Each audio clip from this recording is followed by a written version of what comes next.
दोस्तों नमस्कार आदाब, मैं आपका दोस्त अकमील अहमद। आज हम बात करने चल रहे हैं ब्लैक फंगस, जिसको हम लोग कहते हैं म्यूकरमाइकोसिस के नाम से भी जानते हैं। जो ब्लैक फंगस होती है ये क्या एक प्रकार की यूकैरियोटिक सेल है। यूकैरियोटिक सेल किसे कहा जाता है? यूकैरियोटिक सेल उसे कहा जाता है जिसमें न्यूक्लियस वेल डेवलप्ड होते हैं, पूर्ण रूप से विकसित होते हैं, उसको यूकैरियोटिक सेल के नाम से जानते हैं। और जो आपका ब्लैक फंगस है या जिसको हम लोग म्यूकरमाइकोसिस कहते हैं, ये हेटेरोट्रॉपिक है।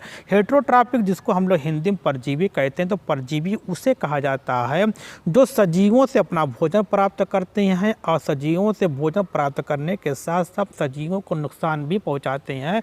उनको हेटेरोट्रॉपिक या परजीवी के नाम से जानते हैं। तो इसी श्रेणी में क्या आता है कि ब्लैक फंगस या म्यूकरमाइकोसिस एक प्रकार की हेटेरोट्रॉपिक है। अब बात करते हैं किसकी में क्या होती है। सेलवाल होती है। सेलवाल होती है जो काइटिन की बनी होती है, ग्लूकागान की बनी होती है, ग्लाइकोप्रोटीन की इसकी सेलवाल बनी होती है।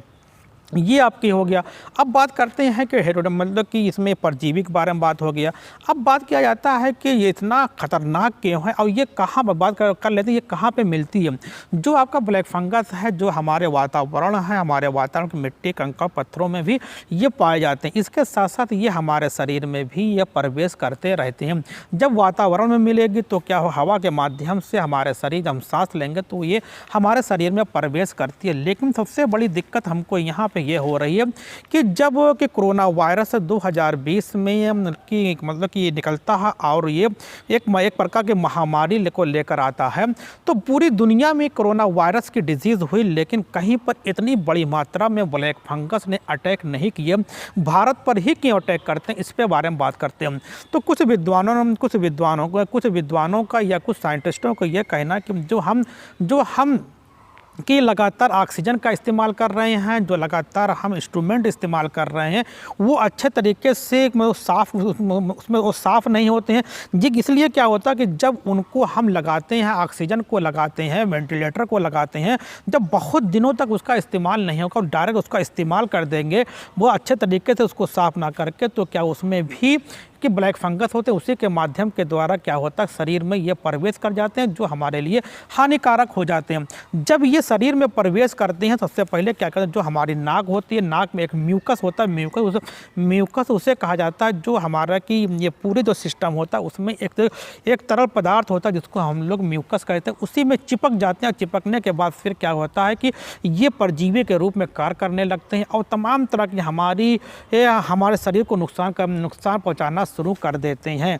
तो ये लोगों ने कहा कि जो कि वेस्टर्न कंट्री है, जैसे आपका कि अमेरिका महाद्वीप हो या फिर यूरोप महाद्वीप हो, वहाँ पे इतने अच्छे तरीके से कि ब्लैक फंगस ने अपने पैर को नहीं पसारा। और भारत में इसलिए पसारा क्योंकि ये हो सकता है कि जो लगातार हम ऑक्सीजन का प्रयोग कर रहे हैं और जो हम पानी का प्रयोग कर रहे हैं, कहीं ना कहीं ये कि कंटामिनेशन होगा, इसमें तमाम तरह के बैक्टीरिया के साथ साथ ये भी होंगे।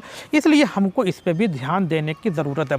अब बात आती है कि इसमें एक पॉइंट ये भी कहा गया कि जो कोविड-19 के मरीज हैं, पेशेंट, जब ये सही हो जाते हैं तो इसके बाद ब्लैक फंगस कहीं ना कहीं अपना काम करना शुरू कर देती है।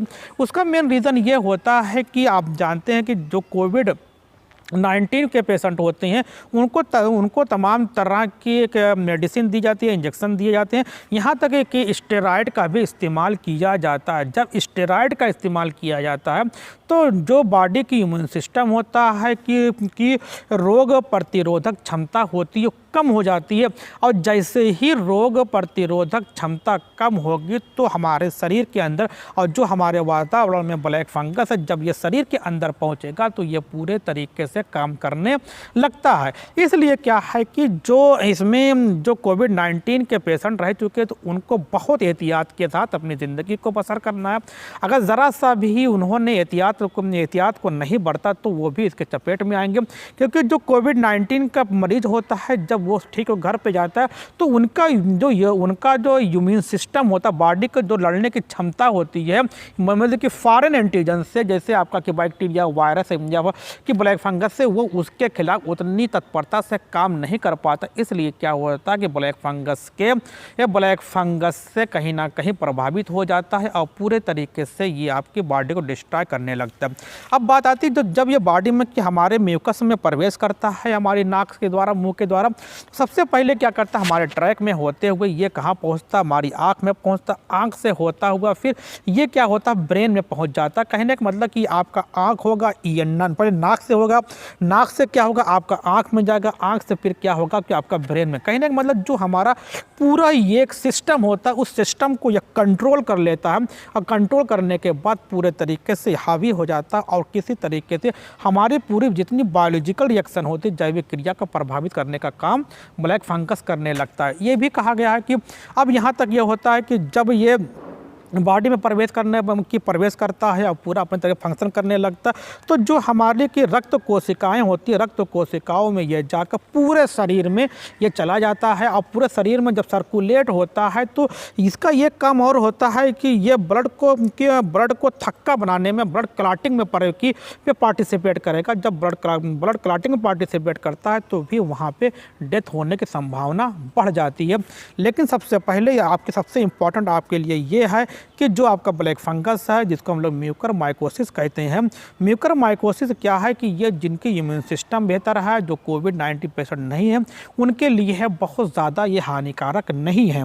इसलिए इसको लेकर वो पैनिक होने की ज़रूरत नहीं है। आप लोग की फिर भी जो सरकार है, जो आपका ICMR है, जो भी गाइडलाइन देती है उसका पालन करते हुए अपने आप को सेफ रख सकते हैं।